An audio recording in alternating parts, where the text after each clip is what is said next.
Hi guys, it's Michelle. Now I am what I like to call a concert veteran. I've been to about 14 concerts in my lifetime. Some people would think that's absolutely nothing, or some people think that's like way too much, but that's just me. And I'm actually going to a concert next week. It is what is called the Triple Ho Show. It is from a radio station here in the Bay Area, and this year it's gonna have Demi Lovato, Nick Jonas, 5 Seconds of Summer, Jessie J, Charlie XCX. Like, it is a jam-packed list. Now, as I was getting ready for this concert, I was thinking that there's actually a lot of things that I've learned over the years going to all these concerts, and I would just like to share some of my tips with you. I guess we can call this Michelle's Concert Starter Pack, or Concerts 101, whatever you want to call it. But let's get started. Now, for females especially, but this can go to anyone, the first and most important thing about concert is this: the concert purse. Now, for a concert purse, I always like to carry something super small and super convenient that you can just take around with you and you don't have to deal with it too much, because it's just going to carry your essentials. Now, the first and most important thing to bring to any concert is deodorant. No one wants to be smelling you being all sweaty, and you certainly don't want to be smelling someone else sweaty, so if everyone just wears deodorant, everything will be okay. Another essential is a hairband. Now, even though you may have done up your hair all nice and pretty, you are going to get hot and sweaty, you're going to be jumping around, you're definitely going to want something to tie your hair up. Now, another very important thing are credit cards and ID cards. You're definitely going to need this if you plan on buying food, merch, parking. You're just going to need it. Or if you're going to be in not a shady place, but in a place you're not familiar with, definitely take cash, because you don't want to be swiping your credit card everywhere. Also, a very important thing is a charger. Now, what I have here is a portable charger, so if you charge it up, it stays, and it charges for an extra 7 hours if you need battery, or just any regular charger.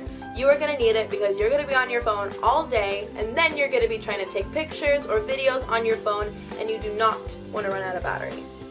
If you for some reason can't charge your phone or forget your charger at home, definitely just put your phone on airplane mode throughout the concert. That will definitely conserve your battery. Then the other obvious essentials are like phone and camera and stuff like that, so as long as you have all those things, you are good to go. Now, something that I like to do that maybe not a lot of people do or a lot of people think about is to read the venue's website for whatever concert you're going to. Like, see what time the doors open, what time the box office opens, what parking is available, how to even get there. You definitely don't want to be getting lost on the way there. Now, it's finally the day of the concert and you get there. I actually like to get to venues really early, not like really early, but like a few hours before, just to ensure parking and that I know where I'm going. Maybe even to like socialize and make friends, because you know, we're all there under the same taste, so we must have something in common. So when the doors finally do open, and they usually open about an hour before the first act starts, you have a few things that you should definitely do. And the first thing you want to do is go to the merch table. And it's much better to go before the show than in between sets or after the show, because there's going to be a lot less people.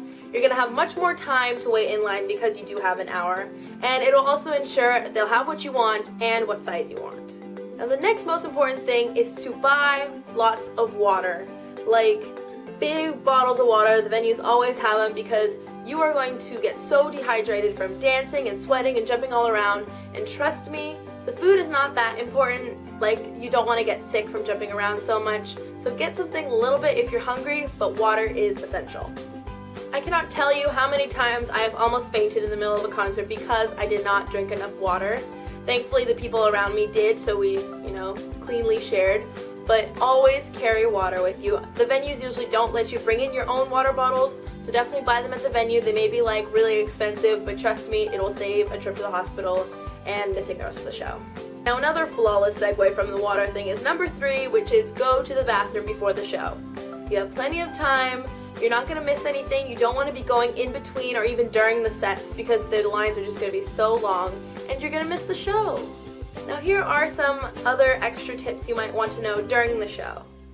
The first is, don't have a big ass poster. Like, you can have like a little one if you want, but if you're carrying like a big poster, it's gonna block everyone behind you and no one's gonna like you, and you would not want someone to do that to you. The second one can apply to both seated venues and general admission, and that is, don't try to move up to the front. Now, I know in seated venues sometimes you may see like a few empty seats up a few rows ahead of you, and it could be possibly that those people are late.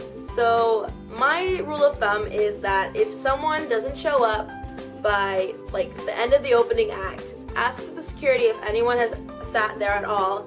And if they haven't, then politely ask them if you're allowed to move up, and hopefully they're nice enough to say yes. That has worked for me a few times, and sometimes it hasn't, but you just have to see. And for general admission shows, please don't try to push your way up to the front, because it's not fair to the people who've waited hours and hours in line just to ensure they have a front seat. If you want to be in the front, get there early, put the time and effort in, and you will be there. But if you try to push me, especially, I will not be afraid to elbow you in the boob to get you to stay back. Okay, that was a little mean, sorry, but you know what I mean. Now, if you plan on filming your concert either on your phone or your camera, don't sing at the top of your voice, because all you'll hear back is your own voice and it will drown out the actual performer. And for me, definitely, it's very cringy because you just hear yourself completely off key and you've basically ruined all your footage. That happened to me at my very first concert, and I was absolutely traumatized, and I learned to never do it again. And if you just lip sync while you're filming it, you'll still have a great time, you'll still be singing along. Maybe don't even film the whole concert, maybe just sit back and actually enjoy it in real time rather than recording it for the future. And another good tip to that is that you won't lose your voice the day after, so. Well, there you go. Those are all my concert tips for you. I hope you've enjoyed it and maybe even learned something. Like I said earlier, I will be going to a concert next week and vlogging it for you, so if you are a fan of Demi, Nick Jonas, 5 Seconds of Summer, Jessie J, or Charlie XCX, definitely subscribe and you will see all that awesome footage. Oh yeah, it's Thanksgiving this week. For anyone that subscribes to my channel, watches my videos, follows me on any social media, just know that I am super, super thankful for you and I love you a lot. I hope you guys have a great Thanksgiving, and if you're not from America, I hope you just have a great week in general. I love you lots, and I'll see you next time. Bye!